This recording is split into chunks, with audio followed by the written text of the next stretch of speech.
कंवरलाल मेघवाल ने मुझे बुला करके कहा, भाई मैं जानता हूँ तुम अच्छे आदमी हो, लेकिन देखिए ये गहलोत जी का पत्र है, उन्होंने लिखा है इनका दूरस्थ स्थानांतरण करो। मैंने अपनी आंखों से पत्र देखा है, अच्छा, अशोक गहलोत जी ने लिखा था, तो इसलिए मैं मजबूर हूँ तुम्हारा वहाँ ट्रांसफर आपके करने नाम के से? लिए। बिल्कुल, अच्छा, गहलोत जी ने उसी पे टिप्पणी लिख दी, इसका दूरस्थ स्थानांतरण किया जाए। ये बिशन तो सिंह जी शेखावत जो कह रहे हैं आप, वो भैरव सिंह जी शेखावत के जी, भाई थे। जयरू सिंह जी के अनुज थे और विख्यात पत्रकार भी रहे। बाकी धीरे धीरे शेखावत गुट के अंदर वामपंथी विचारों के कार्यकर्ताओं का प्रभुत्व हुआ। अच्छा, और ये जो 1900 शेखावत गुट था, इसका नेतृत्व बिशन सिंह जी ही कर रहे थे। जो लोग कल्पना नहीं करते थे, वो लोग भी शहर में आ गए उस गाइडलाइन की पालना में। तो अच्छा, कभी नहीं सोचते थे कि हम किसी बिना अप्रोच के ट्रांसफर करा वो पाएंगे। भी शहरों में आ गए। वो भी शहरों में आ गए उस पॉलिसी के कारण से। उस समय उन्होंने पॉलिसी में ये बात भी रखी कि जिनका परीक्षा परिणाम गड़बड़ होगा वो जिले से बाहर जाएंगे। हालांकि हम लोगों ने विरोध किया इस बात का, इसलिए विरोध किया कि परीक्षा परिणाम के लिए केवल संस्था प्रधान जिम्मेदार नहीं होता। हम लोगों ने कटारिया जी का विरोध भी खूब किया है, क्योंकि हमारे कुछ हितों को वो करते वो ही थे जो शिक्षा के हित में था, लेकिन हमको हमारे हितों का नुकसान होना लगता था।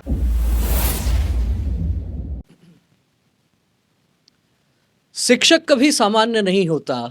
ऐसा कहा जाता है कि उसकी गोद में प्रलय और सृजन दोनों उसकी गोद में खेलते हैं। और शिक्षक ही एक ऐसा व्यक्तित्व होता है जो देश का भविष्य तय करने वाला होता है। देश का भविष्य तय होता है उसके नागरिकों से, और नागरिकों में संस्कार का भाव वो आता है शिक्षा और शिक्षक के माध्यम से। ऐसे में राष्ट्रीय स्वयंसेवक संघ, जो संस्कार निर्माण की पाठशाला कहा जाता है, वो आखिर शिक्षकों के क्षेत्र में कैसे पीछे रह सकता था। नमस्कार, मैं हूं विवेकानंद और आप देखना शुरू कर चुके हैं हमारी खास पेशकश 100 बरस संघ के 100 कहानियां संघर्षों की। ऐसी कहानियां जो उथल पुथल उत्ताल लहरों से भी न डगमगाई, चाहे स्थितियां विकट रही हों, चाहे स्थितियां अनुकूल रही हों, लेकिन अपने ध्येय के प्रति निष्ठा के कारण जो लाखों लाख समर्पित स्वयंसेवक भारत माता को ही सर्वोच्च स्थान पर रखकर उसको पूजने के साथ साथ इस राष्ट्र को आगे बढ़ाने के लिए अपना सर्वस्व न्योछावर करने के लिए आगे बढ़े, उन्हीं कार्यकर्ताओं की कहानी, उनके संघर्षों की कहानी हम इस सीरीज के माध्यम से आपके सामने ला रहे हैं।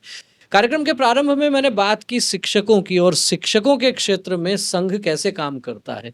वैसे तो कहा यह भी जाता है कि संघ के काम को सर्वाधिक यदि किसी ने बढ़ाया है तो शिक्षकों ने बढ़ाया है। जहां जहां उनकी ड्यूटी रहती थी, जहां जहां उनकी नौकरी रहती थी, वहां वहां संघ का काम आगे बढ़ता गया। पर्याप्त समय भी होता था और फिर वैचारिक स्पष्टता तो रहती ही थी। तो आज हम बात करेंगे एक ऐसे ही व्यक्तित्व से जिन्होंने राष्ट्रीय स्वयंसेवक संघ से प्रेरणा प्राप्त करने वाले शिक्षक संघ राष्ट्रीय में लंबे समय तक कार्य किया और आज भी कर रहे हैं। वर्तमान में शिक्षक संघ राष्ट्रीय के संरक्षक हैं, और आप सब जानते ही होंगे लंबे समय तक इस संगठन के प्रदेश अध्यक्ष रहे, प्रदेश महामंत्री रहे, संगठन महामंत्री रहे। जी हाँ, मैं बात कर रहा हूँ श्रीमान प्रहलाद जी शर्मा की। प्रहलाद जी, बहुत बहुत स्वागत है आपका। प्रहलाद जी शर्मा शिक्षक संघ से लंबे समय से जुड़े हुए हैं और शिक्षकों के क्षेत्र में कार्य करने वाला राष्ट्रवादी विचारों का संगठन, उसके वर्तमान में आप संरक्षक हैं। पहले प्रदेश महामंत्री, संगठन मंत्री और प्रदेश अध्यक्ष रह चुके हैं। सबसे पहले तो प्रहलाद जी यही जानना चाहेंगे कि आखिर ये जो शिक्षक संघ का स्वरूप आज दिखता है, इसकी शुरुआत कैसे हुई? देखिए, राजस्थान का जब एकीकरण हुआ था जी। उस समय से यहाँ पर रियासती शिक्षक संघ थे। जैसे ढूंढाड़ क्षेत्र में जयपुर अध्यापक संघ, मारवाड़ में मारवाड़ अध्यापक संघ, अजमेर मेरवाड़ा में वहाँ का संगठन, हाड़ौती का अपना संगठन। राज्य के एकीकरण के साथ जो शिक्षक थे वो अपने अपने क्षेत्र में काम करते थे, तो ये आवश्यकता अनुभव हुई कि एक राज्यव्यापी संगठन होना चाहिए। हमारे संघ के एक प्रचारक थे जो 1946 से 50 तक प्रचारक रहे, और 50 में जब संघ पर प्रतिबंध लगा तो संघ के निर्देश से उन्होंने राजकीय विद्यालय में शिक्षक का कार्य प्रारंभ किया। स्वर्गीय जयदेव जी पाठक, जयदेव जी पाठक पुराने कार्यकर्ता जानते पुराने हैं। कार्यकर्ता निश्चित रूप से जानते हैं। तो जयदेव जी पाठक ने जयपुर अध्यापक संघ में काम किया और फिर अपनी दृष्टि से उन शिक्षकों को तलाश करना शुरू किया जो राष्ट्रीय विचारों को लेकर कार्य कर रहे थे, उनको एकजुट करना प्रारंभ किया। मूल रूप से उनका कार्य क्षेत्र सीकर जिले में दातारामगढ़ रहा, और इसी प्रकार एक बार जब वो श्रीमाधोपुर किसी टूर्नामेंट में गए तो उन्होंने एक समिति का गठन किया और उसके बाद धीरे धीरे काम प्रारंभ हुआ। तो ये 1950-51 के आसपास किसी बातें रही ये होंगी। 1951-52 के आसपास की बात थी। 1954 में उनके प्रयासों से सभी रियासती संगठनों का एक पंजीकृत संगठन बनाया गया, राजस्थान शिक्षक संघ के नाम से। उसका पंजीयन हो गया 1954 में और वो संगठन काम करता रहा। 1964 में जाकर के पहली एक राष्ट्रीय कार्यकारिणी बनी और उस कार्यकारिणी की विशेषता ये थी कि उसका जो महामंत्री था वो विशन सिंह जी शेखावत बने, जो कि राष्ट्रीय विचारों के कार्यकर्ता थे, और एक अध्यक्ष बने अयोध्या प्रसाद उपाध्याय। ये विशन सिंह जी शेखावत जो कह रहे हैं आप, वो भैरव सिंह जी शेखावत के भाई थे। भैरव सिंह जी के अनुज थे और विख्यात पत्रकार भी रहे। बाद में राजस्थान पत्रिका में उन्होंने लंबे समय तक पत्रकारिता की, आर्टिकल्स लिखे जी। उनका एक प्रसिद्ध आर्टिकल था आओ गांव चले। गांव चले, गांव की कहानियां बताते, पूरी कहानियां आती थी। शिक्षक संघ के लंबे समय तक जुझारू कार्यकर्ता रहे। आज जो संगठन का स्वरूप है उसमें विशन सिंह जी शेखावत का और उनके जयदेव जी पाठक के बाद ऐसे लोगों का बहुत अतुलनीय योगदान है जी। 64 में वो महामंत्री बने, लेकिन ये एकता जो विभिन्न रियासती संगठनों के थे, विभिन्न विचार के शिक्षकों की एकता थी, वो स्थायी नहीं रह सकी। अगले साल ही पुनः जो वामपंथी विचारों के लोग थे वो अलग हो गए और राष्ट्रीय विचारों के लोग अपने अलग संगठन चलाने लगे। 1971 में कुछ वैचारिक मतभेद के कारण फिर एक संगठन का विभाजन हुआ और विशन सिंह जी शेखावत का अलग मार्ग हो गया। नानक कुंदनानी इस राष्ट्रीय विचारों के संगठन के अध्यक्ष बने तो दो संगठन हो गए राष्ट्रीय विचारों के, एक कुंदनानी गुट और एक शेखावत गुट। फिर धीरे धीरे शेखावत गुट के अंदर वामपंथी विचारों के कार्यकर्ताओं का प्रभुत्व हो गया। अच्छा। और ये जो शेखावत गुट था इसका नेतृत्व विशन सिंह जी कर रहे थे। हाँ, इसका विशन सिंह जी कर रहे थे। 1985 तक यही स्थिति बनी रही। 85 से पहले जब देश में आपातकाल लगा, उसकी पृष्ठभूमि के बाद एक नए संगठन का प्रादुर्भाव हुआ। जयपुर के एक कांग्रेस के नेता थे श्री राम गोटेवाला। हाँ, चुनाव लड़ा। उन्होंने वो मंत्री भी रहे, यहाँ से चुनाव भी लड़ा किशनपोल विधानसभा क्षेत्र से। उनके विशेष प्रयासों से एक प्रगतिशील संगठन बना तो राज्य में 3 संगठन हो गए। कांग्रेसी विचारों का प्रगतिशील संगठन, राष्ट्रीय विचारों का राजस्थान शिक्षक संघ, जिसको अध्यक्ष के नाम से जाना जाता था, जो भी अध्यक्ष उनके नाम से ही जानते थे। शिव किशोर जी अध्यक्ष थे, सनाट्य गुट, चौथमल सनाट्य अध्यक्ष बने, सनाट्य गुट। एक बार भंवर सेठ बने तो सेठ ग्रुप, बाद में सियाराम जी बने तो सियाराम गुट। ऐसे अध्यक्ष के नाम से जानते थे। नाम से शासन के द्वारा, मीडिया के द्वारा उनको संबोधित किया जाता था जी। 85 में तीनों संगठनों की एकता हुई, लेकिन वो एकता लंबे समय तक नहीं रह पाई, पुनः अलग हो गए। लेकिन बिशन सिंह जी उसके बाद अपने मूल संगठन से अलग नहीं हुए, वो साथ ही रहे। तो ये 85 में जो एक साथ होने की बात आ गई, जबकि वैचारिक तो मत भिन्नताएं बहुत प्रबल थी। एक तरफ कम्युनिस्ट विचार के लोग थे, एक तरफ कांग्रेसी विचार के लोग थे, एक तरफ राष्ट्रवादी विचार के लोग थे, फिर एक किस कारण से हो गए? शिक्षकों की एक मांग थी कि शिक्षकों की समस्याओं के लिए आप अलग अलग जब संघर्ष करते हैं तो सरकार आप लोगों की बात प्रभावी ढंग से नहीं सुनती। एकजुटता होनी चाहिए। यदि हम एक साथ होकर के अपनी बात को उठाएंगे, अपने आंदोलन करेंगे, क्योंकि आज जो सेवा शर्तें हैं, आज के जो वेतनमान हैं, आज केंद्र के समान सारे वेतनमान, सारी सेवा शर्तें हैं। 1985 और उसके पहले ऐसा नहीं था। अच्छा। राज्यों के अलग वेतनमान थे, राज्यों की अलग सेवा शर्तें थी, राज्यों को जो लाभ मिलते थे वो केंद्र की तुलना में अति न्यून मिलते थे। तो उन सबको प्राप्त करने के लिए, एकजुटता के लिए ये एकीकरण हुआ था। अच्छा। लेकिन अलग हो गए। भाग्य की बात है कि वो विचारों के कारण लंबे समय तक एक साथ नहीं रह सके। लेकिन जो राष्ट्रीय विचारों का संगठन था वो थोड़ा और मजबूत हुआ, क्योंकि बिशन सिंह जी के साथ बहुत सारे लोग इस संगठन में आ गए। बड़ा संगठन ये बन गया, बाकी संगठन छोटे हो गए। तो ये 3 संगठन जो थे एक हुए, एक होने के बाद फिर अलग हुए तो बिशन सिंह जी फिर मूल संगठन में आ गए। तो 2 ही संगठन बचे होंगे फिर तो? नहीं, प्रगतिशील के नाम से संगठन चलता रहा और वो जो बिशन सिंह जी से अलग हुए उन्होंने अपना नाम वही रखा। अच्छा। शेखावत गुट, उसमें कोई शेखावत नहीं था। अच्छा। सारे वामपंथी थे। लेकिन नाम उन्होंने, वो बिशन सिंह जी का नाम ही चलाते रहे। एक मजे की बात यह है कि राजस्थान शिक्षक संघ के नाम से जो पंजीयन है वही पंजीयन आज सब काम में ले रहे हैं। अच्छा। नाम उनके मीडिया में, शासन में किसी का राजस्थान शिक्षक संघ शेखावत है, इस संगठन का नाम राजस्थान शिक्षक संघ राष्ट्रीय है, राजस्थान शिक्षक संघ प्रगतिशील है, लेकिन पंजीयन केवल राजस्थान शिक्षक संघ के नाम से है और सभी उसी पंजीयन को काम में ले रहे हैं। एक ही पंजीयन को अलग अलग संगठन काम में ले रहे हैं? बिल्कुल सब काम में ले रहे हैं, वही सब ये तीनों संगठन तो काम में ले ही रहे हैं। नहीं, पर ये टेक्निकली कैसे संभव हो सकता है? एक संगठन का तो एक अध्यक्ष होगा, कोई महामंत्री होगा, उसी संगठन के दूसरे अध्यक्ष महामंत्री। बैंक अकाउंट ये सबके अलग अलग है। अध्यक्ष महामंत्री के नाम से है। अपना जो संगठन है वो अपना संगठन विधिवत रूप से हिसाब किताब भी पेश करता है, चार्टर्ड अकाउंटेंट से ऑडिट भी करवाता है, इनकम टैक्स के रिटर्न भी दाखिल करता है, लेकिन पंजीयन वही चल रहा है सबका। आप जो बता रहे थे 1985 में फिर से बिशन सिंह जी इधर आ गए और शेखावत नाम से जो गुट चल रहा था वो दूसरे वामपंथी लोगों ने उसको चलाया अपने हिसाब से, प्रगतिशील अपने हिसाब से चल रहे थे। तो इधर जब हमारा जो संगठन था, ये आप जिस संगठन की बात कर रहे हैं, उसका नाम उस समय क्या रहा और फिर राष्ट्रीय कैसे और कब जुड़ा उसके साथ? देखिए, इसका नाम राजस्थान शिक्षक संघ ही था, लेकिन जैसा मैंने बताया कि अध्यक्ष के नाम से इसको सनाड, राजस्थान शिक्षक संघ सनाड ये कहा जाता था। हाँ। 1985 के बाद इस संगठन के 2 बार और विभाजन हुए। 1994 में कुछ कार्यकर्ता अलग हुए, सेट ग्रुप बना, और 1998 में तत्कालीन अध्यक्ष सियाराम जी चुनाव हारे और चुनाव हार के उन्होंने अपना अलग संगठन बना लिया, राजस्थान शिक्षक संघ सियाराम।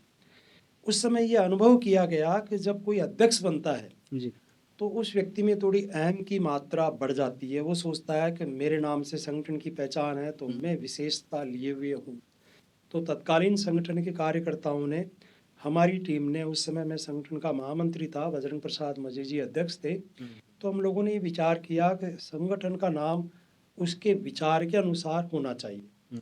तो 2004-05 का जो हमारा अधिवेशन हुआ माउंट आबू में, उस अधिवेशन में हमने हमारा महासमिति का जो विधान था उस विधान में संशोधन करके अपने नाम के साथ राष्ट्रीय जोड़ दिया। अब अध्यक्ष का नाम नहीं आता, अब राजस्थान शिक्षक संघ राष्ट्रीय है। उसके बाद 2005 से लंबे समय तक मैं अध्यक्ष रहा, लेकिन राजस्थान शिक्षक संघ राष्ट्रीय के नाम से ही संगठन की पहचान। ये अपने आप में एक बड़ी बात है। संघ विचार जो है वो भी यही कहता है कि व्यक्ति प्रमुख नहीं है, प्रमुख है विचार, प्रमुख है राष्ट्र, प्रमुख है देश। और लंबे समय तक शिक्षक संघ जो है वो जाने जाते रहे अपने अध्यक्षों के नाम के कारण। लेकिन अभी चर्चा में सामने आया कि जब बजरंग लाल जी अध्यक्ष थे और प्रहलाद जी जिनसे हम चर्चा कर रहे हैं ये महामंत्री थे, तो इन्होंने निर्णय किया कि व्यक्ति को आगे नहीं रख के विचार को आगे रखेंगे, और विचार चूंकि राष्ट्रीय है तो संगठन के नाम के साथ में राष्ट्रीय शब्द भी जुड़ गया। ये तो एक तरीके से एक संक्षिप्त इतिहास हो गया कि शिक्षक संघ किस प्रकार से प्रारंभ हुए, किस प्रकार से बने। आपका किस तरह से जुड़ा हुआ इस विचार के साथ? देखिए, मेरी राजकीय सेवा में नियुक्ति हुई 1985 में। जयपुर जिले में एक गोविंदगढ़ पंचायत समिति है जिसको चोमू तहसील बोलते हैं, वहाँ एक गांव है बांसा, वहाँ मेरी नियुक्ति हुई वरिष्ठ अध्यापक के रूप में। चूँकि संघ से मैं परिचित था और वहाँ मुझे विश्व हिंदू परिषद का कार्य करने का अवसर मिला। 2-1 साल बाद मुझे विश्व हिंदू परिषद का दायित्व भी दिया और मैं काम करता रहा। उस समय वहाँ पर हमारा जो संगठन था, जब मैंने ज्वाइन किया था, वो एकीकरण नहीं हुआ था तीनों संगठनों का, तो हमारे वहाँ पर हमारे विचारों का कोई संगठन काम नहीं कर रहा था। शेखावत संगठन कार्य कर रहा था, लेकिन सौभाग्य से उसी साल एकीकरण हुआ और शेखावत के जो कर्ता धर्ता थे वो सारे एक संगठन में आ गए। बाद में जब अलग हुए तो चोमू क्षेत्र के जो भी शेखावत के कार्यकर्ता थे वो अलग नहीं हुए, बिशन सिंह जी के साथ वहीं रहे। अच्छा। तो मैं चूंकि विद्यालय में शिक्षक था और जिस विद्यालय में शिक्षक था वो विद्यालय शिक्षक संगठन की गतिविधियों का केंद्र था, तो उनके संपर्क में आने से भले ही मैं काम विश्व हिंदू परिषद का कर रहा था, लेकिन उन साथियों के साथ संगठन के काम में भी सहयोग करता रहा। और बाद में हमारे तहसीलदार हुआ थे वहाँ के ब्रजमोहन जी सैनी, उन्होंने मुझे एक बार 2-1 साल बाद कहा कि अपने विचारों के जो कार्यकर्ता है, और उन्होंने उस समय सियाराम जी जिला मंत्री हुआ करते थे जयपुर के, वो कभी प्रवास पे आए तो उनसे परिचय भी कराया कि इनके हिसाब से जैसा ये कहे, चूँकि ये संगठन में अपने राष्ट्रीय विचारों के बहुत सारे कार्यकर्ता है, तो उस हिसाब से अपने विचार को अपन को प्रोत्साहन देना है। और धीरे धीरे मैं काम करता रहा। लेकिन मुख्य भूमिका में जब मैं राजस्थान लोक सेवा आयोग के बाद प्रधानाध्यापक बन करके बांसा से बाहर गया और जयपुर मेरा पोस्टिंग हुआ। जयपुर के पास जमारामगढ़ में पोस्टिंग हुआ। मेरा आना जाना बढ़ा और फिर जो हमारे प्रदेश स्तर के कार्यकर्ता थे उन लोगों को शायद मेरी उपयोगिता नजर आई। तब तक मैं सामान्य कार्यकर्ता के रूप में उपशाखा कार्यकारिणी, जिला कार्यकारिणी, इनके अंदर कार्य कर रहा था। 1996 से मैं प्रदेश कार्यकारिणी में और 1997 से 3 साल के लिए कोषाध्यक्ष और फिर महामंत्री इत्यादि बना। कितने वर्ष रहे महामंत्री आप प्रदेश के? प्रदेश का महामंत्री में करीब एक बार पहले 2011 तक मैं महामंत्री था। अच्छा। 2001 से लेकर के 2011 तक लगभग 10 वर्ष महामंत्री रहा। और प्रदेश अध्यक्ष? फिर 11 से लगभग 19 तक बीच में 1 साल का ब्रेक दिया। मैंने एक सुझाव दिया कि भाई लंबे समय तक एक व्यक्ति एक ही पद पे रहता है तो उपयुक्त नहीं है, तो अधिकतम कार्यकाल 5 वर्ष होना चाहिए। अच्छा। तो 5 वर्ष जो ही मुझे हुए अध्यक्ष के लिए, तो मुझे ब्रेक दिया गया, लेकिन साल भर बाद फिर हमारे जो मार्गदर्शक थे उन्होंने अध्यक्ष बना दिया। तो सेवानिवृत्त हुआ मैं, सेवानिवृत्ति तक अध्यक्ष रहा। उसके बाद मैंने पद त्याग दिया।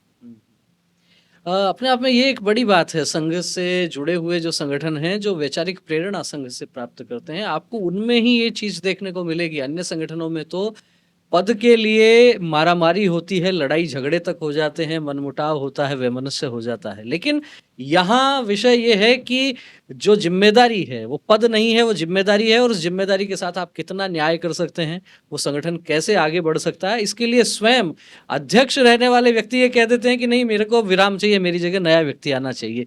ऐसी दुर्लभ चीजें आपको जिस संगठन में देखने को मिलती हैं, जिस मूल संगठन में देखने को मिलती हैं, इसी कारण से मुझे लगता है कि कोई संगठन 100 वर्ष तक की यात्रा पूरी कर लेता है। और उस मूल संगठन का आप देखेंगे आज तक कभी कोई विभाजन नहीं हुआ, उसके प्रमुख के लिए आज तक कभी कोई विवाद नहीं हुआ।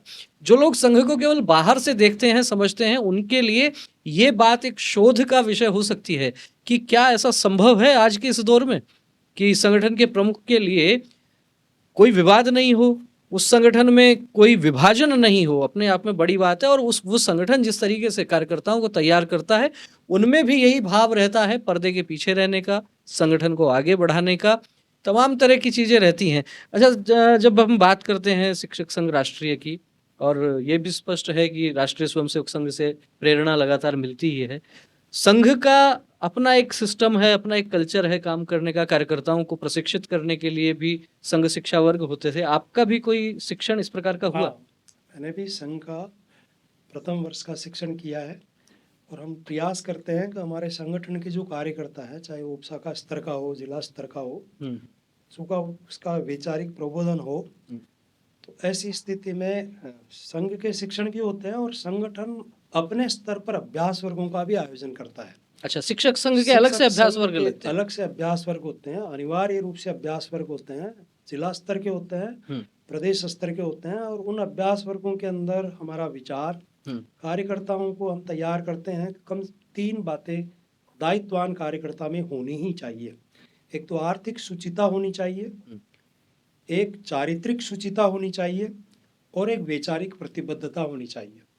इन तीनों को के साथ साथ हम ये भी प्रयास करते हैं कि कार्यकर्ता नियमित रूप से प्रवास करे, कार्यकर्ताओं का कार्य व्यवहार कैसा हो, हमारे संगठन की कार्य पद्धति कैसी हो, इन सब के बारे में 2 से 3 दिन का हमारा आवासीय अभ्यास वर्ग होता है। और उस अभ्यास वर्ग में हम हमारे विचार परिवार से कुछ कार्यकर्ताओं को बुलाते हैं, उनका भी प्रबोधन मिलता है। हमारे जो राष्ट्रीय संगठन है जिससे हम संबद्ध है, अखिल भारतीय राष्ट्रीय शैक्षिक महासंघ, उसके भी कार्यकर्ता आते हैं और वो हम सबका प्रबोधन करते हैं। अच्छा, एक जिज्ञासा और है। सामान्यतः ये माना जाता है संघ की शाखा में जाके जिसने ध्वज प्रणाम कर लिया, जिसने भारत माता की जय बोल ली, जिसने प्रार्थना कर ली, वो संघ का स्वयंसेवक हो गया। लेकिन आपके इस क्षेत्र में तो बहुत सारे अलग अलग संगठन भी हैं। शिक्षक संघ राष्ट्रीय का कोई सदस्य बनता है तो उसके लिए क्या प्रक्रिया है? क्या उसके लिए कोई शुल्क है? क्या उसके लिए कोई ट्रेनिंग वो पहले जरूरी है? कब वो व्यक्ति माना जाएगा कि अब सदस्य है? पूरे देश भर में और राजस्थान में कहने को तो बहुत सारे संगठन हैं, जी। लेकिन केवल यही एकमात्र संगठन ऐसा है जिसकी प्रतिवर्ष नियमित सदस्यता होती है। अच्छा, प्रतिवर्ष सदस्यता लेनी प्रतिवर्ष होती है? नियमित सदस्यता होती है। 100 रुपया शुल्क लेते हैं हम प्रत्येक अध्यापक से, अच्छा। और ये सदस्यता सत्रारंभ से होती है। पहले 31 अगस्त तक होती थी, अब उसका समय थोड़ा सीमित किया है। एक निश्चित समयावधि में सदस्यता होगी और उस सदस्यता शुल्क का 3 स्तर पे विभाजन होगा। अच्छा। 25 रुपया प्रदेश के पास आता है, 25 जिले के पास रहता है और 50 ब्लॉक में रहता है। अच्छा, राजस्थान में सर्वाधिक संख्या वाला ये संगठन है। लगभग कितने सदस्य होंगे इस अभी? बार उसके लगभग 2,70,000 सदस्य हैं। 2,70,000 के आसपास सदस्य हैं। आप बहुत लंबे समय तक जो है प्रदेश अध्यक्ष भी रहे, प्रदेश महामंत्री भी रहे। अधिकतम संख्या कब गई अधिकतम होगी? संख्या इसी साल की गई, इसी वर्ष है ना? इसी वर्ष अच्छा, एक सर्वाधिक बात संख्या। और ध्यान में आती है, सामान्य रूप से बाहर जो सामान्य व्यक्ति है, जो बहुत अधिक संघ को भी नहीं समझते हैं, बहुत अधिक शिक्षक संघ के बारे में भी नहीं जानते हैं, उन लोगों के मन में एक धारणा रहती है कि जब जब सरकार भाजपा की आएगी, तब तब शिक्षक संघ राष्ट्रीय की सदस्यता बढ़ जाएगी। ये जो तथ्य है, इसमें कितनी सच्चाई है? देखिए, थोड़ा सा फर्क तो पड़ता है, लेकिन ये ऐसा हर जगह नहीं है। कुछ एक शहर है, जैसे जयपुर शहर है, जैसे जोधपुर शहर है, थोड़ा बहुत अपन अजमेर मान लो, ऐसे कुछ महानगरों की सदस्यता प्रभावित होती है। क्योंकि शहरी जो अध्यापक होते हैं वो उनके बारे में अलग थोड़ी उनकी मनोस्थिति होती है। सरकार के अनुकूल चलने सरकार की के बात अनुकूल रहती होने है। पर वो मेंबर बनना खुद प्रेफर करते हैं कि भाई इनके मेंबर बनो, कोई एक मनोभावना होती है। अन्यथा ऐसा नहीं। और इसका एक कारण केवल इतना सा है कि सरकार में बैठे हुए लोग उन्हीं विचारों को मानते हैं जिन विचारों को इस संगठन के कार्यकर्ता मानते हैं। तो ऐसी स्थिति में इनकी बात को थोड़ा सुनते हैं, लेकिन सारे स्थानांतरण कोई संगठन के अनुसार होते हो ऐसा नहीं है। आपने जैसे प्रारंभ में कहा था कि शिक्षक संघ जो बने थे वो मूल रूप से तो बनाने के पीछे भाव था कि शिक्षकों की जो मांग है, जो उनके विषय हैं और वाजिब जो बातें हैं, वो शासन के समक्ष रखी जाएं। कालांतर में कहीं ना कहीं ऐसा नहीं लगने लग गया धीरे धीरे कि ये सब चीजें तो कहीं पीछे रह गई और तबादले, स्थानांतरण, ये सर्वाधिक चर्चा का विषय यही बनने लग गए? देखिए, मैंने आप प्रारंभ में ये बताया कि इस संगठन की स्थापना करने वाले लोगों में थे बिशन सिंह शेखावत, जो संघ के प्रचारक थे। 1962 तक वो शिक्षक रहे, 62 के बाद पुनः प्रचारक बन गए 2006 तक। और बिशन सिंह जी या जयदेव जी? सॉरी, जयदेव जी पाठक। जयदेव जी पाठक। जयदेव जी पाठक प्रचारक पुनः बने। बिशन सिंह जी शेखावत भी संघ के स्वयंसेवक थे, शिव किशोर सनाटे भी संघ के स्वयंसेवक थे। तो ये लोग कोई तबादलों के हिसाब से नहीं आए थे। और ये तबादले की जो बीमारी है 1993-94 से पहले शासन तबादलों में ज्यादा पड़ता भी नहीं था, अधिकारी ही तबादला करते थे। अच्छा, अधिकारियों के सरकार पास ही नहीं करती थी? सरकार तबादले बड़े बाई द वे कोई गवर्नमेंट ऑर्डर वगैरह करती थी, बाकी तो अधिकारी ये विधायकों की डिजायर और ये सब उसके डिजायर वगैरह 1993-94 के बाद की बीमारी ये है। दर्शकों के लिए एक नई जानकारी हो सकती है। जो नए दौर के लोग हैं, जो नई राजनीति देख रहे हैं, उनको ये बात ध्यान रखनी चाहिए, जो बात प्रहलाद जी बता रहे हैं कि 1992-93 के पहले तक ब्यूरोक्रेसी कितनी हावी थी। जो ट्रांसफर होते थे वो ज्यादातर अधिकारी ही करते थे। एक तरीके से बड़ा पावर जो है वो अधिकारियों के हाथ में रहता था। नेताओं ने तो कमान बाद में जाके संभाली है। जी। तो ऐसा नहीं है कि भाई संगठन के कार्यकर्ता केवल ट्रांसफर ही कराते हैं। संगठन के हमारे जो कार्यक्रम है उनको आप देखोगे, साल भर के एक विशद कार्यक्रमों की श्रृंखला है। और वो कार्यक्रम इस प्रकार के हैं जिनके कारण से व्यक्ति का निर्माण हो। मैं अभी बता रहा था कि पाठक जी ने स्थापना की जी। तो उनका पर्पज केवल शिक्षकों की समस्याओं का हल करना ही नहीं था, उनका पर्पज तबादले इत्यादि करना भी नहीं था। उनका पर्पज था कि ऐसा शिक्षक निर्मित हो जिसके राष्ट्रीय भाव हो, जो राष्ट्र के बारे में सोचे, शिक्षा के बारे में सोचे और विद्यार्थियों के बारे में सोचे, विद्यालय को अपना परिवार समझे। अभी इस वर्ष हमारे संगठन ने एक बड़ा कार्यक्रम मेरा विद्यालय मेरा तीर्थ पूरे राजस्थान में चलाया है। अच्छा। और पिछले कई वर्षों से आपको ध्यान दिलाऊं, मैं गुरुजी का जन्म शताब्दी समारोह जब था 2006 में जी, तो उस समय संघ ने जितने भी अनुषंगिक संगठन थे उन सबसे आह्वान किया था कि कोई एक एक नया कार्यक्रम आपको हाथ में लेना चाहिए और जो हमेशा आपको प्रतिवर्ष आयोजित करना चाहिए। हमारे संगठन ने तब एक निर्णय किया कि हम सामाजिक समरसता दिवस प्रत्येक विद्यालय स्तर पर और ब्लॉक स्तर पर आयोजित करेंगे। और उसमें डॉक्टर साहब के जीवन परिचय के बारे में, उनके व्यक्तित्व कृतित्व के बारे में शिक्षकों को बहुत सारी भ्रांत जानकारियां हैं। बहुत सारे लोग केवल आरक्षण को लेकर उनको जानते हैं।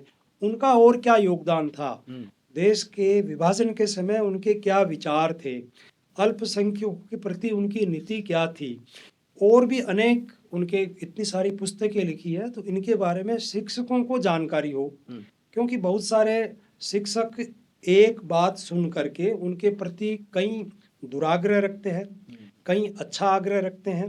तो एक बड़ा कार्यक्रम हमने तब से प्रारंभ किया जो अब तक चल रहा है, 2006 से लेके अब तक प्रतिवर्ष अंबेडकर जयंती के दिन या अंबेडकर जयंती के दिन के आसपास जो भी रविवार होता है, जहाँ कार्यकर्ताओं की सुविधा होती है, एक कार्यक्रम होता है जिसमें शिक्षक भी होते हैं, बड़ी कक्षाओं के शिक्षार्थी भी होते हैं, समाज के अन्य लोगों को भी बुलाते हैं, और एक संगोष्ठी होती है। इसी प्रकार प्रतिवर्ष भारतीय नववर्ष का उल्लासपूर्वक स्वागत करना, और संगठन है अपनी मांगों के लिए तो बात करता है जी, लेकिन अपने कर्तव्यों के लिए एक दायित्व बोध का कार्यक्रम भी करता है। प्रतिवर्ष विवेकानंद जयंती से सुभाष जयंती 22 जनवरी से 23 जनवरी तक। नहीं, 14 जनवरी से लेकर के 23 हाँ। जनवरी, लगभग ये 10-12-15 दिन का जो कालखंड है, जी। उसमें किसी दिन विद्यालय स्तर पर सारे शिक्षक एकत्रित होकर के हमारा क्या कर्तव्य है विद्यालय के प्रति, समाज के प्रति, छात्रों के प्रति, इन सब के बारे में भी चिंतन करता है। ऐसे बहुत सारे कार्यक्रमों की श्रृंखला है। आपने अभी जो बताया मेरा विद्यालय मेरा तीर्थ, ये कार्यक्रम अभी चलने वाला, क्या होगा नहीं, इसका? चलने वाला नहीं, चल हो रहा चुका, है। इस अच्छा। साल पूरा हुआ है। क्या क्या और गतिविधियां इस रही विद्यालय में शिक्षक ये मानता है कि मेरा जो विद्यालय है जी। ये मेरा तीर्थ स्थान है। तीर्थ के प्रति जो श्रद्धा और आदर की भावना होती है, अनेक बार ये हो गया धीरे धीरे कि एक रोजगार का स्थान मान लिया शिक्षकों ने भी। तो शिक्षकों के अंतस को जागृत करने का ये कार्यक्रम है कि ये केवल रोजगार का साधन नहीं है, आए 2 क्लास ली तो ली, नहीं ली ऐसा नहीं है। ये आपका तीर्थ स्थान है। तीर्थ को जितना आप पवित्र देखना चाहते हो, तीर्थ के अंदर जो जो आप क्वालिटी चाहते हो वो आपके विद्यालय में होनी चाहिए। उनको कैसे हम पूरा करें, कैसे ठीक करें, आने वाले विद्यार्थी क्या प्राप्त करें, इन सब के बारे में चिंतन करना। बहुत अद्भुत विचार है इस संगठन का, जिसने ये कार्यक्रम चलाया, मेरा विद्यालय मेरा तीर्थ। और तीर्थ की बात आते ही एक भावनात्मक विषय, आध्यात्मिक विषय ये साथ में जुड़ता है। और जब व्यक्ति के रोजगार के साथ में आध्यात्मिक और भावनात्मक विषय जुड़ जाता है तो आप निश्चित रूप से समझ सकते हैं कि वहाँ किस प्रकार के संस्कार दिए जाएंगे, वहाँ किस प्रकार का वातावरण होगा, किस प्रकार की वहाँ स्वच्छता होगी, और व्यक्ति अपने कार्य के प्रति कितना जिम्मेदार होगा। निश्चित रूप से ये भावनात्मक विषय, ये बड़ा महत्वपूर्ण विषय है। दोबारा फिर वही 1993 के कालखंड के आसपास आएंगे। आपने बताया कि उस दौर में जाकर और राजनीतिक हस्तक्षेप ये होने लगे। जहां तक मुझे ध्यान है उस दौर में भैरव सिंह शेखावत मुख्यमंत्री थे, गुलाब चंद कटारिया ये शिक्षा मंत्री थे। तो उस दौर में क्या कहा जाए कि जो तबादले थे उसमें शिक्षक संघ राष्ट्रीय का भी सीधा सीधा हस्तक्षेप रहता था। मेरा आशय ये है कि उस समय पहली बार कैंप लगा के ट्रांसफर हुए। उसके पहले राजस्थान में कैंप लग के ट्रांसफर नहीं होते थे। इस प्रकार की शिकायतें आती थी कि ट्रांसफरों के अंदर, अभी आपने एक शब्द काम में लिया कि ब्यूरोक्रेसी हावी थी जी, कुछ भ्रष्टाचार भी होता था। उसके पहले एक, ऐसा नहीं है कि उसके पहले कोई राजनीतिक ट्रांसफर वगैरह नहीं होते थे लेकिन सीमित मात्रा में होते थे। ब्यूरोक्रेट अपने हिसाब से करते थे, लेकिन ब्यूरोक्रेट भी सारे के सारे पाक साफ नहीं है, हम जानते हैं जी। तो ऐसी स्थिति में उन पर अंकुश लगाने के लिए तत्कालीन शिक्षा मंत्री जी ने कैंप लगवाए। कैंप लगाए लेकिन मतलब? कैंप मतलब एक शिविर लगाए, भाई सारे अधिकारी वहाँ आएंगे। अच्छा। टीचर्स की ट्रांसफर की एप्लीकेशन आमंत्रित की गई और एक गाइडलाइन बनाई उन्होंने। उस गाइडलाइन के अनुसार ट्रांसफर होंगे। और मजे की बात यह है कि जो लोग कल्पना नहीं करते थे वो लोग भी शहर में आ गए उस गाइडलाइन की पालना में। अच्छा। तो कभी नहीं सोचते थे कि हम किसी बिना अप्रोच के ट्रांसफर करा पाएंगे, वो भी शहरों में आ गए। वो भी शहरों में आ गए उस पॉलिसी के कारण से। अच्छा। उस समय उन्होंने पॉलिसी में ये बात भी रखी कि जिनका परीक्षा परिणाम गड़बड़ होगा वो जिले से बाहर जाएंगे। हालांकि हम लोगों ने विरोध किया इस बात का, इसलिए विरोध किया कि परीक्षा परिणाम के लिए केवल संस्था प्रधान जिम्मेदार नहीं होता, अनेक कारक होते हैं।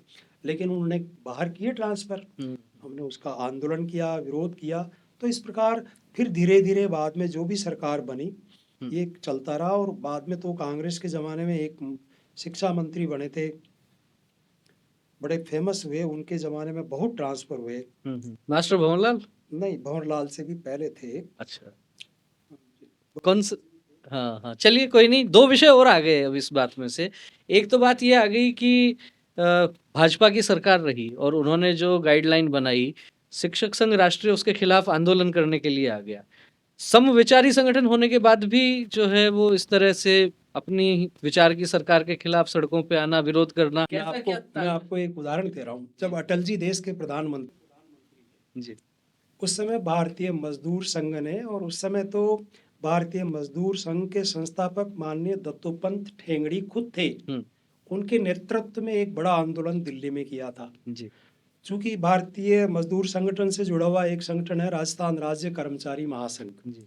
और उस कर्मचारी महासंघ से शिक्षक संघ के नाते हम भी जुड़े हुए हैं, हमारे विचारों का संगठन है। तो उस आंदोलन में मैं भी गया था, मैं अच्छा। संगठन का महामंत्री था। एक बड़ा आंदोलन था। तो अब आप कहोगे भारतीय मजदूर संघ वैचारिक संगठन है, लेकिन जिन नीतियों का सरकार से विरोध है उसके लिए अपनी बात उठाना, अपना आंदोलन करना, ये गलत नहीं है। और नहीं, इसके तो लिए ऐसे में संघ की तरफ से कोई किसी प्रकार के निर्देश नहीं मिलते हैं? संघ का ये मानना है कि प्रत्येक संगठन स्वायत्त है। संघ संगठनों के आंतरिक क्रियाकलापों में कोई हस्तक्षेप नहीं करता, केवल वैचारिक प्रबोधन मात्र देता है। न कोई चुनाव में हस्तक्षेप करता है, न किसी प्रकार के आंदोलन में। वैचारिक प्रबोधन होता है। फिर भी हम समय पर कभी मार्गदर्शन लेते हैं तो मार्गदर्शन देते हैं, लेकिन इसका अर्थ नहीं है कि जो उन्होंने कहा उसको एज सच हम पालन करें ही।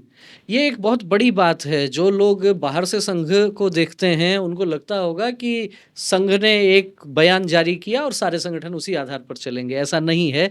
संघ से जुड़े हुए जो समविचारी संगठन है उनमें लोकतंत्र कितना मजबूत है, डेमोक्रेसी कितनी मजबूत है, ये अभी की इस चर्चा से आप समझ सकते हैं कि सभी संगठन स्वायत्त हैं। और यदि शासन में भाजपा भी है और लगता है कि वो संगठन के हितों के अनुकूल काम नहीं कर रहे, वे जनता के हितों के अनुकूल काम नहीं कर रहे, तो भाजपा की सरकारों के खिलाफ भी संघ के समविचारी संगठन सड़कों पर आते हैं, आंदोलन करते हैं। बड़ी महत्वपूर्ण बात है। दूसरी बात मैं ये करना चाहूंगा, जैसा आपने कहा कटारिया जी उस समय शिक्षा मंत्री थे और गाइडलाइन बनाई, नीति बनाई, इसके आधार पर तबादले होंगे, मेरिट के आधार पर होंगे, जिनको बाहर जाना है बाहर जाएंगे, शहर में आना है शहर में आएंगे।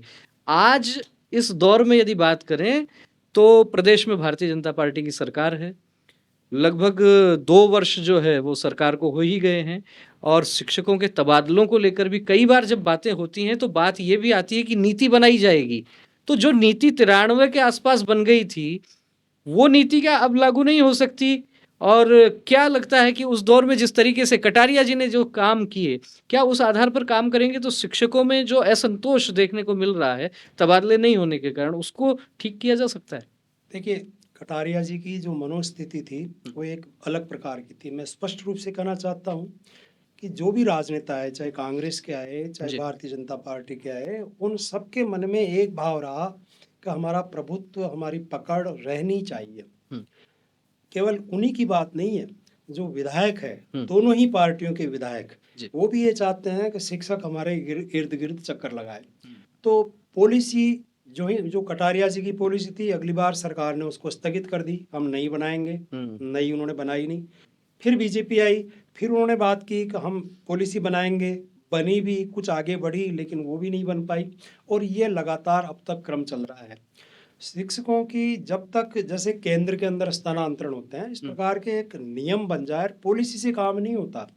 बाकायदा विधानसभा से बीच में ये भी आई थी कि विधानसभा से पास होकर के नियम बनाएंगे, लेकिन वो भी नियम नहीं बना। अभी क्या लगता है, अभी कुछ चल रहा है राजस्थान में कुछ शिक्षकों के तबादलों को लेकर कोई नीति? तो बहुत समय हो गया, लेकिन सरकार के बदलने के बाद अब तक केवल कुछ प्रधानाचार्यों के स्थानांतरण हुए हैं। नहीं, आप चूंकि खुद एक बहुत महत्वपूर्ण संगठन के संरक्षक हैं जो शिक्षकों से जुड़ा हुआ है, जो उसी विचार का संगठन है जिस विचार की सरकार है, तो आपके संगठन के कुछ लोगों के साथ में क्या शिक्षा मंत्री जी की या शिक्षा विभाग से जुड़े हुए अधिकारियों की नीति बनाने को लेकर कभी कोई मीटिंग, कोई चर्चा, कोई बैठक, कोई वार्ता कुछ हुई इस प्रकार की? जी बिल्कुल, संगठन की कई बार वार्ता हुई है। अभी पिछले दिनों में भी हमारे अध्यक्ष महामंत्री जी और अन्य हमारे प्रतिनिधि मंडल ने जाके मुलाकात की थी, अपनी बात की थी, और वो आश्वासन भी देते हैं कि हम शीघ्र ही नीति बनाएंगे, समस्याओं के समाधान की बात भी करते हैं। अधिकारियों के साथ भी वार्ताएं नियमित रूप से होती रहती है, मंत्री जी के साथ भी होती रहती है।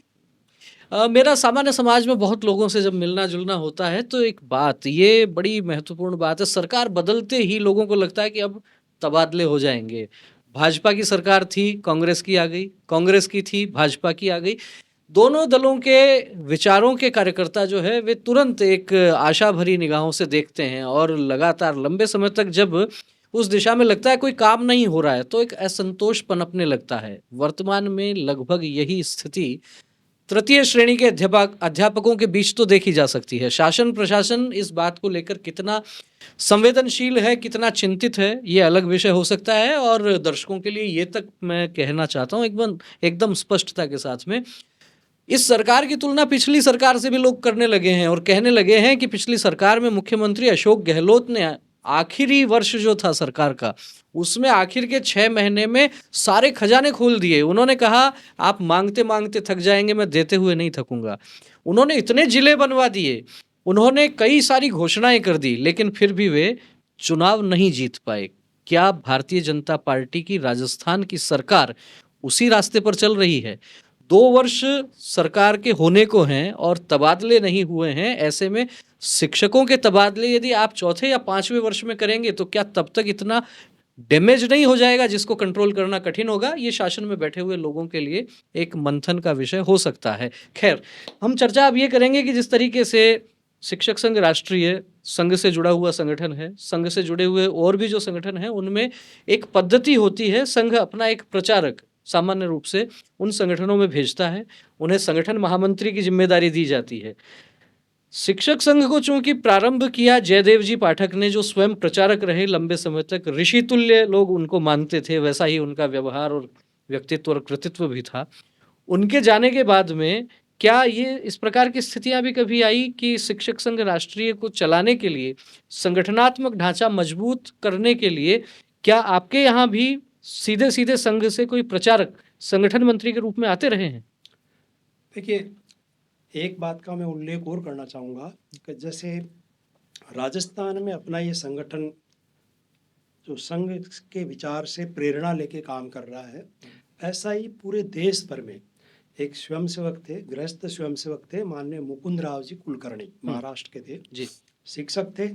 तो उन्होंने राष्ट्रीय विचारों के विभिन्न राज्यों के जो संगठन थे और संगठन में काम करने वाले कार्यकर्ता थे, उन सबको एकजुट करके 1988 में एक संगठन बनाया, अखिल भारतीय राष्ट्रीय शैक्षिक महासंघ। शैक्षिक महासंघ, ठीक। अखिल भारतीय राष्ट्रीय शैक्षिक महासंघ 88 में बनाया। 1995 में उसका जयपुर में पहला अभ्यास वर्ग हुआ, क्योंकि राजस्थान के अंदर संगठन बहुत लंबे समय से काम कर रहा था। महाराष्ट्र में था, कर्नाटक में था, भारत के कुछ राज्यों में ही राष्ट्रीय विचारों के संगठन प्रभावी थे, उनमें राजस्थान भी था। प्रचारक वहां भी नहीं था। और प्रचारक 1962 के बाद पाठक जी जो ही वापस प्रचारक बने तो अपरोक्ष रूप में संगठन की काम करते रहे, लेकिन वो विभाग संगठन मंत्री के नाते काम विभाग प्रचारक के नाते काम देख रहे थे, प्रचारक नहीं थे। प्रचारक के नाते संगठन महामंत्री का दायित्व नहीं था। 1975 में पाठक जी को पूरी तरह से शिक्षा का क्षेत्र दे दिया, और जो आज आदर्श विद्या मंदिर देखते हैं जी पूरे राजस्थान में, इन आदर्श विद्या मंदिर में जो भी विद्यालय है उनमें बहुत बड़ा योगदान पाठक जी का है। ऐसे ही एक और शिक्षा का संगठन है भारतीय शिक्षण मंडल, ये भी लगभग उसी कालखंड में बना। अखिल भारतीय स्तर पर मुकुंदराव जी कुलकर्णी, पाठक जी और एक जयपुर में धर्म नारायण जी अवस्थी थे जी। इन तीनों चारों ने मिलकर के शिक्षण मंडल बनाया राष्ट्रीय स्तर पर। लेकिन संगठन का प्रचारक तीनों ही संगठनों में नहीं था। सबसे पहले ABRSM में 2004-05 में हमारे जयपुर के ही एक कार्यकर्ता थे, हमारे विभाग प्रचारक थे, माननीय महेंद्र जी कपूर जी। उनको अखिल भारतीय स्तर पर संघ से कार्य मुक्त करके दिया गया और ये कहा गया कि भाई संगठन अपनी योजना से इनका उपयोग करेगा। एक संस्मरण भी मैं बताना चाहूंगा, क्योंकि वो मैं जयपुर में ही था उस समय। महेंद्र जी कपूर से मेरे बहुत अंतरंग संबंध थे, क्योंकि मेरे विभाग प्रचारक रहे थे जी।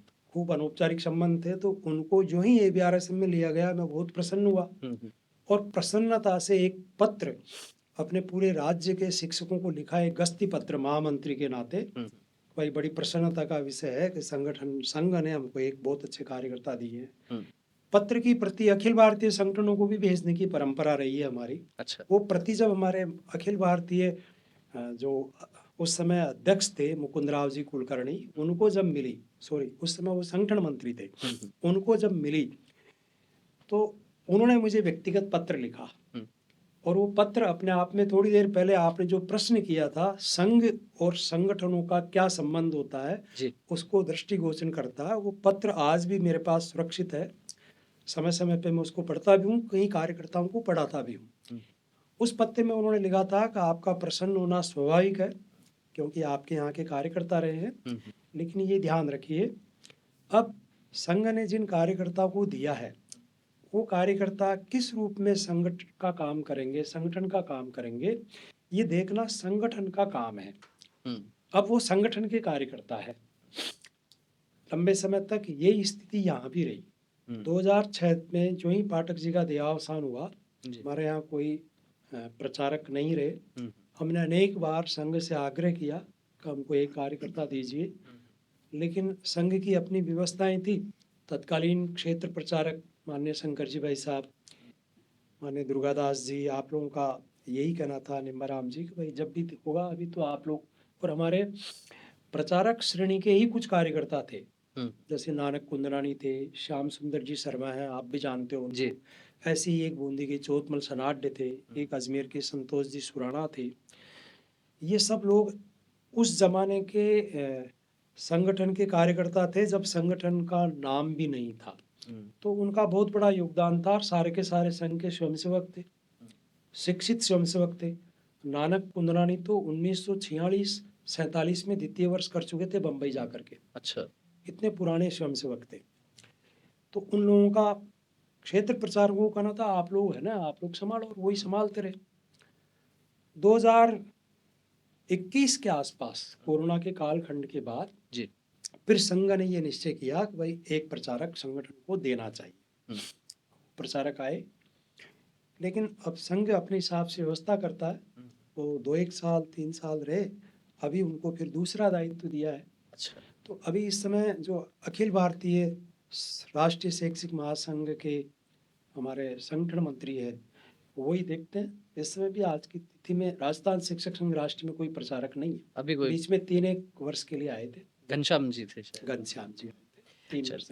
अच्छा, आप तो चूंकि लगातार शिक्षक संघ में ही सक्रिय हैं और सरकारें भी आपने खूब देखी हैं, उनके शिक्षा मंत्रियों से भी आपकी चर्चा खूब हुई है।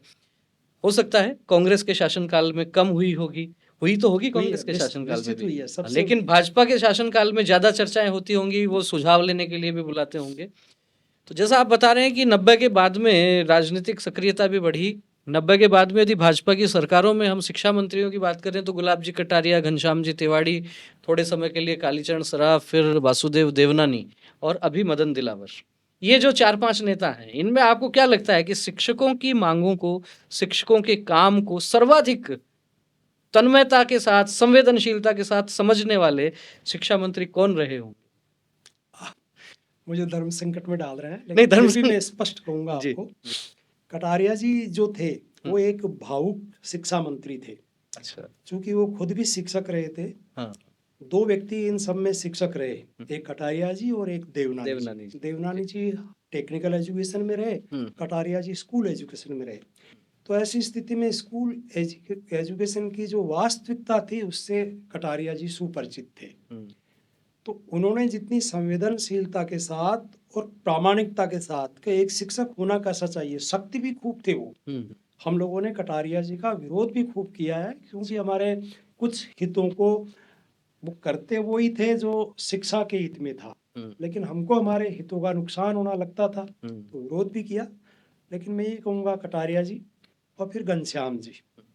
घनश्याम जी ने एक बहुत बड़ी देन राजस्थान के शिक्षा विभाग को दी, जो उनके बाद उनके पहले कोई नहीं दे सका। हमारे यहाँ जो अध्यापकों की भर्ती होती थी, आपको मैं याद दिलाना चाहूँगा, 1998 से पहले, 98 से लेके 2003 का जो कालखंड था, उसमें तत्कालीन सरकार अशोक गहलोत जी के नेतृत्व में जो सरकार बनी थी, अशोक गहलोत जी पहली बार जो मुख्यमंत्री बने थे, जी। उन्होंने दिग्विजय सिंह जी जो मध्य प्रदेश के मुख्यमंत्री थे, उनसे प्रेरणा लेके हाँ। राजस्थान में शिक्षकों की भर्ती ही बंद कर दी थी। तो अच्छा। हम ये कह सकते हैं कि हमारा शिक्षकों का वंश समाप्त होने की कगार पे था। सेवानिवृत्त 5 होते वर्ष जाएंगे में, हाँ, और नया कोई आएगा 5 नहीं। वर्ष में एक टीचर भर्ती नहीं किया और उन्होंने एक नया प्रयोग किया हाँ। कि 1200 रुपये महीने में हम, एक तो उन्होंने स्कूल भी नहीं खोले, राजीव गांधी पाठशालाएं खोल दी हाँ। और राजीव गांधी पाठशाला का पेरा टीचर ये नियुक्त करेंगे, 1200 रुपये महीने का देंगे। बाद में उन्होंने ये कहा कि चलो थोड़े दिन बाद, साल 2 साल बाद 1200 के 1800 कर देंगे, 2200 कर देंगे, लेकिन पूर्ण वेतन श्रृंखला में हम शिक्षक नहीं की लेंगे। नियुक्ति नहीं करेंगे। हम लोगों ने बहुत विरोध किया।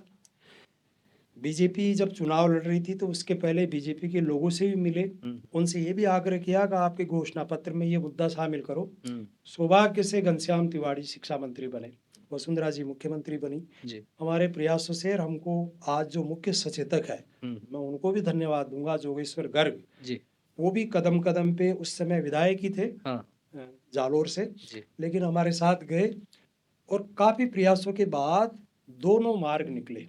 एक तो ये निकला कि अध्यापक की भर्ती आरपीएससी के द्वारा होगी, सीधी भर्ती होगी, पूरी वेतन श्रृंखला में होगी।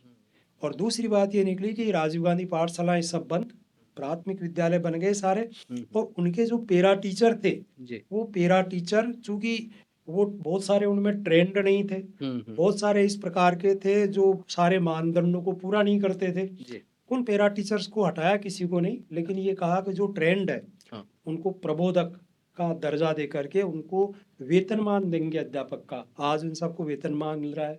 बाद में फिर हमारे संगठन ने समय समय पे प्रयास किए, सभी जो शिक्षा मंत्री बने उनका सहयोग भी मिला, आज उनको वरिष्ठ वेतनमान भी मिल रहा है, उनकी पदोन्नतियां भी हो रही है।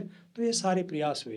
तो कटारिया जी के बाद मैं घनश्याम जी तिवारी ने, चूंकि मैं ये कह सकता हूँ कि हमारा जो एक वंश समाप्त कर दिया था तत्कालीन सरकार ने, वो पुनः प्रारंभ किया, अध्यापक वर्ग की पुनः पूर्ण वेतन श्रृंखला में भर्ती प्रारंभ की, इसलिए उनको धन्यवाद देता हूँ। बड़ी बात है अपने आप में कि लगातार जिस तरीके से शिक्षक जो है वो प्रतिवर्ष सेवानिवृत्त तो हो रहे थे, लेकिन नए शिक्षकों की नियुक्ति नहीं होती। और ऐसे में कई बार राजनेता ये उदाहरण देते हैं कि सरकार के पास बजट नहीं है।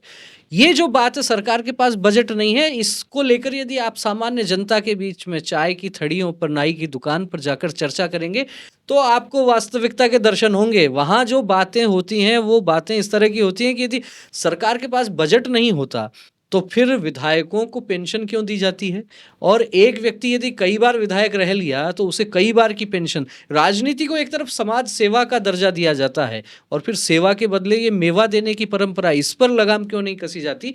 साधारण सामान्य व्यक्ति को रोजगार से वंचित रखने के षड्यंत्र रचे जाएंगे, लेकिन सरकारी बैठकें होंगी तो फिर उनमें गुलछर्रे उड़ाए जाएंगे। उनके बजट आप देखेंगे तो आंखें फटी रह जाएंगी, क्योंकि मैं भी इस तंत्र में थोड़ा बहुत अंदर तक गया हूँ, थोड़ा बहुत दखल मेरा रहा है। किस तरीके से सरकारी बैठकें होती हैं मंत्रियों की, सांसदों की, और उनके बजट किस तरह से बनते हैं। एक गिलास जूस का पेमेंट करना हो तो कितना हो जाता है, आपकी कल्पना से परे होगा, लेकिन उन सब चीज़ों का मैं साक्षी रहा हूँ। खैर, ये अलग विषय हो जाएगा। चर्चा आपसे प्रहलाद जी ये भी करना चाहेंगे कि संगठन का काम करते करते संगठन के बहुत से वरिष्ठ पदाधिकारियों का भी आपको सहयोग भी मिला, उनका स्नेह भी मिला, आशीर्वाद भी मिला। आपके जीवन में ऐसे कोई 2-3 कार्यकर्ता, ज्येष्ठ कार्यकर्ता, जिनका आपके जीवन पर बड़ा प्रभाव पड़ा हो, जिसके कारण आपको भी प्रेरणा मिली हो कि नहीं, इस संगठन के लिए मुझे सतत काम करना है। नहीं तो ठीक है, नौकरी हर कोई करता है, अपनी नौकरी की, अपना वेतन आया, अपना घर परिवार गृहस्थी में व्यक्ति मस्त रहता है। आखिर इतना समय जो है वो संगठन के लिए, शिक्षकों के लिए लगाने की जो प्रेरणा मिली, उनमें किन लोगों का विशेष रूप से योगदान रहा? देखिए, वैसे अनेक हमारे ऐसे संगठन के मार्गदर्शक थे, पूर्व के कार्यकर्ता थे, लेकिन 2 लोगों का मैं विशेष उल्लेख करना चाहूँगा जिनसे मुझे बहुत ज़्यादा प्रेरणा मिली। उनमें एक थे जयदेव जी पाठक। जयदेव जी पाठक संगठन के संस्थापक संरक्षक रहे, विद्या भारती, भारतीय शिक्षण मंडल, शिक्षक संघ का काम देखते रहे। वो लंबे समय तक इस संगठन के संगठन मंत्री रहे। लेकिन 2-3 बातें उन्होंने हमको दी, कम से कम मैंने उनसे सीखी। जी। उनमें एक बात ये थी कि शिक्षक संगठन के कार्यकर्ता होने के नाते हमारी ये जिम्मेदारी है, हमारा ये दायित्व है कि शिक्षक समस्याओं को हम उठाएं, शिक्षक समस्याओं को पूरी शक्ति से उठाएं। लेकिन शिक्षक समस्याओं का समाधान हमारे हाथ में नहीं है, वो शासन के हाथ में है। समस्या का समाधान नहीं होता है तो हताश होकर शांत नहीं बैठना है, फिर प्रयत्न करना है। ये महत्वपूर्ण बात है। एक महत्वपूर्ण बात उनकी ये थी। दूसरी बात, संगठन के दायित्ववान कार्यकर्ता होने के नाते और प्रमुख दायित्व पर मैं कोषाध्यक्ष बना, फिर महामंत्री बना, अध्यक्ष बना, तो उनका ये कहना था कि जब भी कोई निर्णय करो तो सामूहिक निर्णय होना चाहिए। वो एक ही बात कहते थे, 5 आदमी बैठ करके निर्णय करो, अकेले कोई निर्णय मत करो। वो ये भी कहते थे कि आप 5 आदमी बैठते हो और आपको लगता है ये 5 आदमियों में से अधिकांश लोग 3 या 4 आदमी गलत मत की बात कर रहे हैं, तो भी उनकी मानो। आपकी बात यदि सही है या एक व्यक्ति की बात सही है तो वो नहीं है, बहुमत जो कहता है वो करो। और इसका एक संस्मरण बताता हूँ। एक बार हमारी स्थायी समिति की बैठक हो रही थी जिसमें 20-22 लोग थे, पाठक जी भी थे संगठन मंत्री के नाते। कोई एक विषय पाठक जी ने रखा और कहा कि ऐसा ऐसा करना चाहिए। वो विषय हम लोगों को व्यावहारिक नहीं लगा। उस बैठक के अंदर हमारे वरिष्ठ कार्यकर्ता भी थे, नानक कुंदनानी थे, सत्य प्रकाश आचार्य जो आज राजनीति में है, वो उस समय प्रदेश मंत्री हुआ करते थे, सियाराम शर्मा थे, शिव किशोर सनाड्य थे, चौतमल सनाड्य थे, सब वरिष्ठ लोग, हम लोग भी थे। मैं नया नया बना ही था, पहली बैठक थी मेरी। तो लोगों ने कहा साहब ये व्यावहारिक नहीं है, प्रैक्टिकल नहीं है। नानक जी ने कहा तो क्या बात करते हो, अपन लोग जब इन विचारों के लोग हैं इसको करना ही चाहिए। लेकिन हमारे सारे साथी सहमत नहीं हुए। पाठक जी बहुत भावुक हो गए कि इस मंडली से मुझे ये अपेक्षा नहीं थी। लेकिन बाद में जब पाठक जी की भावुकता देखी तो लोगों ने कहा ठीक है भाई साहब हम करेंगे। लेकिन पाठक जी ने कहा नहीं, नहीं करना, आप लोग नहीं चाहते तो ये नहीं करना, इस विषय को ड्रॉप करो। और महामंत्री को ये कहा कि भाई छोड़ो, अगला विषय बढ़ाओ। तो एक बहुत बड़ी प्रेरणा की बात थी कि जो बहुमत कहता है वो करो, बहुमत का निर्णय हमको मानना चाहिए। दूसरी बात वो ये कहते थे कि संगठन के कार्यकर्ता को मितव्ययी होना चाहिए। वो प्रवास करते थे, विद्या भारती का काम भी करते थे, संगठन का काम भी करते थे। जब मैं कोषाध्यक्ष बना तो उनका व्ययपत्र देखता था। 15 दिन का प्रवास करके आए और बिल बना के दे रहे हैं 120 रुपए का। भाई यहाँ यहाँ तो मुझे कोई कार्यकर्ता ले गया, यहाँ यहाँ विद्या भारती के लोग ले गए, केवल शिक्षक संघ के काम से इतने रुपए का मैंने टिकट लिया। तो ये बात सामान्य बात नहीं है। आज हम देखते हैं, क्षमा कीजिए मुझे, गृहस्थी कार्यकर्ता ही नहीं अन्य कार्यकर्ताओं में भी हम देखते हैं तो ये मितव्ययता की बात आज गौण हो चुकी। ठीक है, सुविधा हर व्यक्ति को चाहिए, लेकिन सुविधा ही सर्वोपरि हो, ये थोड़ा विचित्र लगता है। इसी कारण से राज्य के इतने संगठन होने के बावजूद इस मितव्ययता के कारण से हमारे संगठन के पास खूब संपत्ति है राजस्थान में। राजस्थान में ही नहीं, राजस्थान से बाहर भी है। उदयपुर में हमारा अपना कार्यालय है, जोधपुर में हमारा अपना कार्यालय है, कई जिलों में अपने कार्यालय है, जयपुर में कार्यालय है, जमीनें हैं, ट्रस्ट बने हुए हैं, खूब उनकी कोष है। ये सारा इसीलिए है क्योंकि पारदर्शिता पूर्वक हिसाब किताब रखना और मितव्ययता का पालन करना।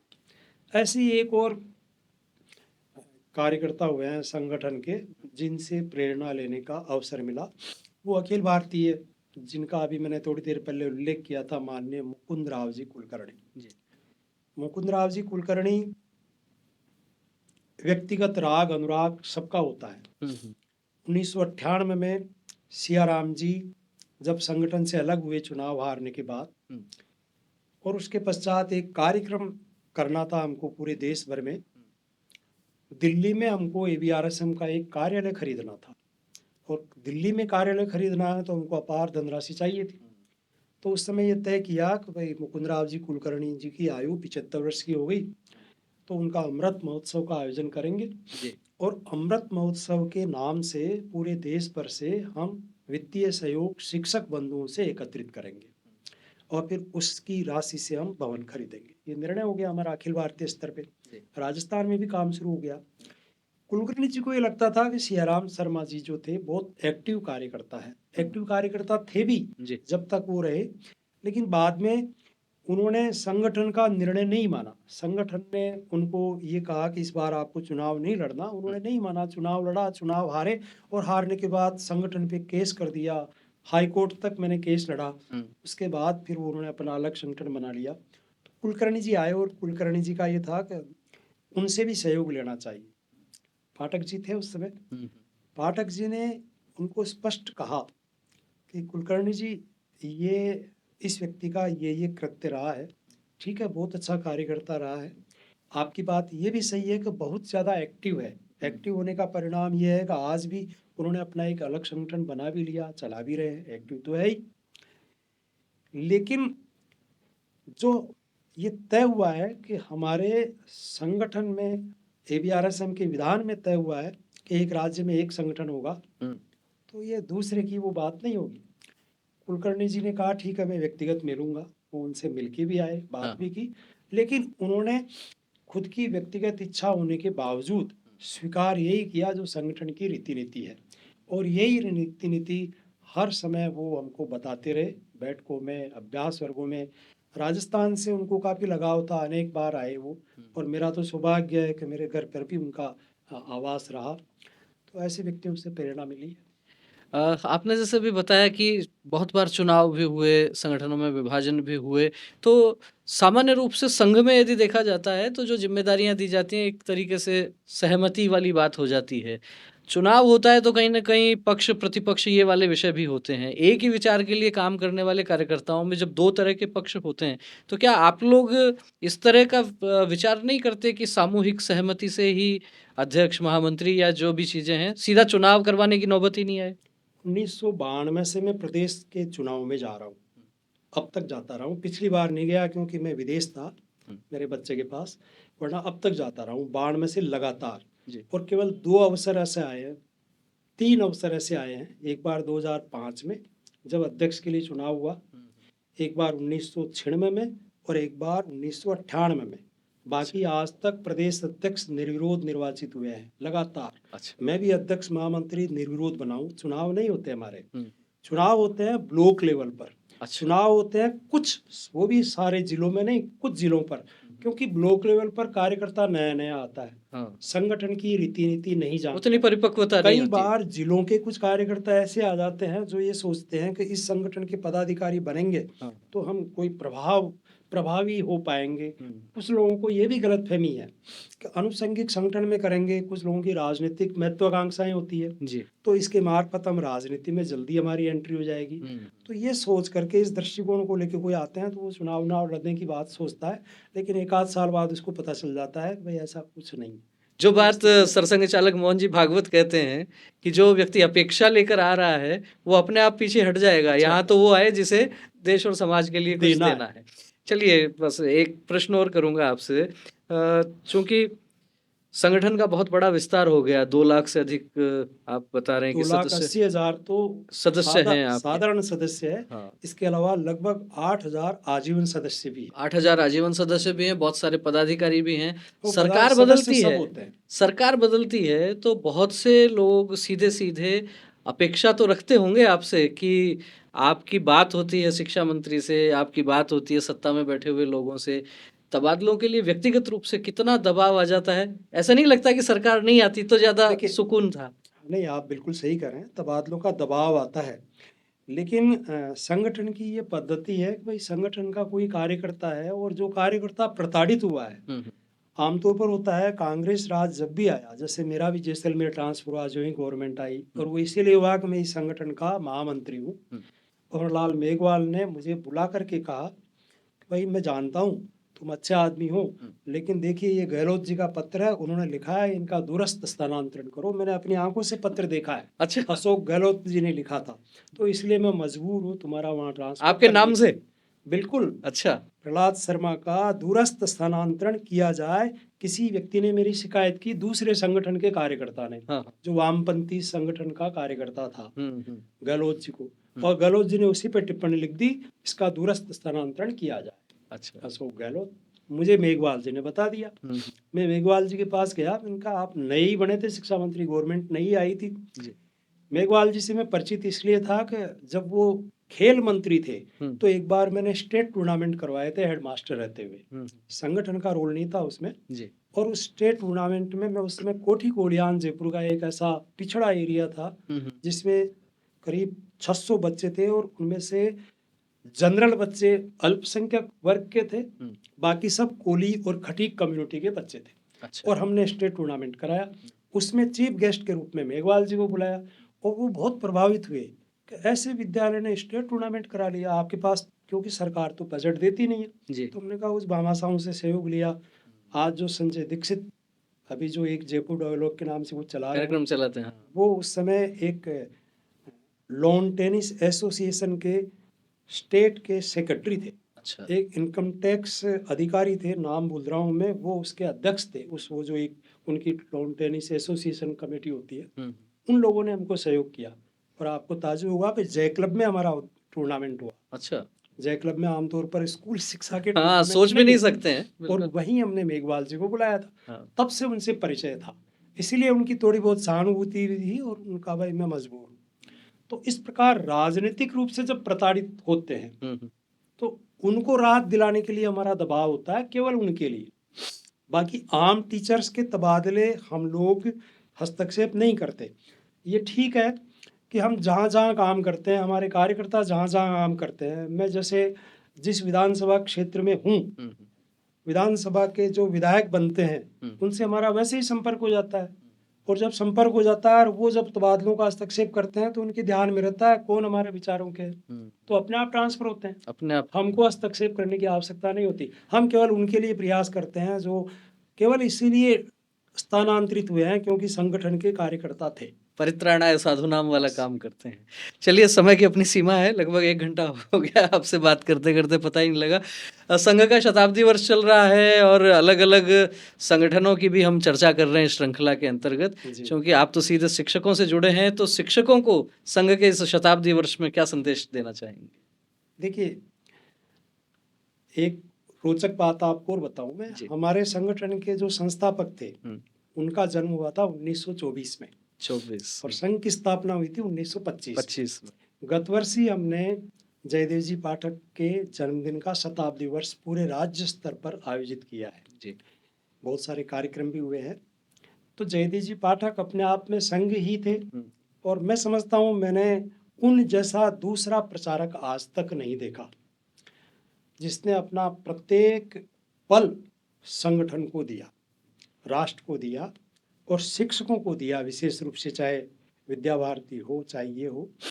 तो शिक्षक संघ के जो कार्यकर्ता है, विद्यालय शिक्षा में काम करने वाले जो हमारे शिक्षक बंधु हैं, उनके लिए इस शताब्दी वर्ष में जो भी कार्यक्रम संघ के द्वारा आयोजित हो रहे हैं, पंच प्रण की जो बात हो रही है उसके बारे में लगातार हमारे कार्यक्रम चल रहे हैं, स्थान स्थान पे चल रहे हैं। अपेक्षा यही है कि इस राष्ट्र के ऐसे नागरिक बने जो राष्ट्र की रक्षा कर सके। बहुत सारे संकट, बहुत सारी विपदाएं और विशेष रूप से चारित्रिक जो एक संकट आया हुआ है इस समय, हर व्यक्ति के नैतिक आचरण का जो संकट है और जो बड़ा लेफ्ट लिबरल द्वारा एक षड्यंत्र पूर्वक हम लोगों के मनो मस्तिष्क में डाल दिया गया है, उसके संबंध में हमको विशेष रूप से जागरूक करने की आवश्यकता है और इसकी जिम्मेदारी शिक्षक समाज की है।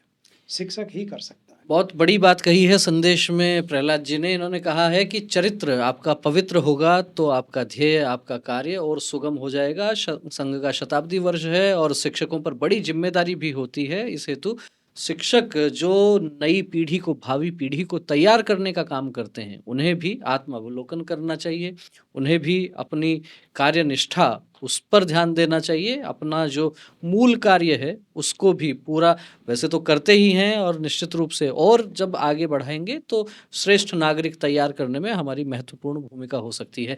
क्या कहना है आपका इस पूरी चर्चा पर?